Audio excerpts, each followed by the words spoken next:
Hello friends. The world is changing very fast, and so is the Indo-Pacific region. Australia, which has always depended on the United States for security, is now being told by experts that it must develop its own independent strike capability. And what's being suggested? A road-mobile intermediate-range ballistic missile system. Sounds technical? Don't worry. I'll break it down step by step. An intermediate-range ballistic missile, or IRBM, has a range of about 3,000 to 5,500 kilometers. That means, from northern Australia, such a missile could reach deep into the Indo-Pacific, even up to the South China Sea. According to defense analyst Ross Babbage, Australia cannot afford to rely only on America's protection. The United States may not always intervene in every conflict. That is why Australia needs what he calls a very strong independent deterrent. And the best option for this, road-mobile IRBMs. That is why Australia needs what he calls a very strong independent deterrent.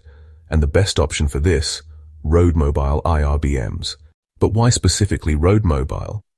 The reason is simple: survival. These launchers can keep moving on highways or hidden locations, making them extremely hard for enemies to detect and destroy. Babbage even recalls the 1991 Gulf War, when the US struggled to track Iraq's mobile Scud launchers. The same principle applies here. If your launchers can't be found, they can't be easily destroyed. Add to this decoys, camouflage, electronic countermeasures, and onboard guidance systems that don't even need satellites. And you get a missile force that is resilient and credible. Now here's the most important part: deterrence. These missiles are not just about striking targets, they're about making adversaries think twice. If the enemy knows Australia has mobile missiles with multiple independently targetable warheads, that is, MIRVs, then attacking Australia becomes a very costly decision. Even if such a system cannot completely deter every threat, it massively increases the risks for any aggressor. In simple words, it raises the price of war to such a level that most opponents would not want to pay it. So, how can Australia actually acquire such a capability? Babbage proposes a three-step path. First, partner with a country that already has advanced missile technology, someone like Israel or South Korea. Both have developed powerful missile programs and are not entangled with China or Russia. Second, acquire a stopgap solution immediately. That means buy some missiles and launchers directly, along with spare parts, and integrate them into Australian systems. And third, start joint development with the partner country to make a new generation missile. Longer range, more survivable, and tailored to Australia's needs. Let's take Israel and South Korea as examples. Israel's Jericho 3 missile has a range of nearly 5,000 to 6,500 kilometers, easily enough to cover vast distances. South Korea has the Hyunmoo 5, which reaches around 5,000 kilometers.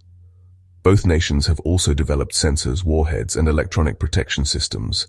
Importantly, Israel is not even a member of the Missile Technology Control Regime, which makes cooperation easier. South Korea, while a member, is still seen as a strong potential partner. In short, Australia would not be starting from zero. Why is this urgent now?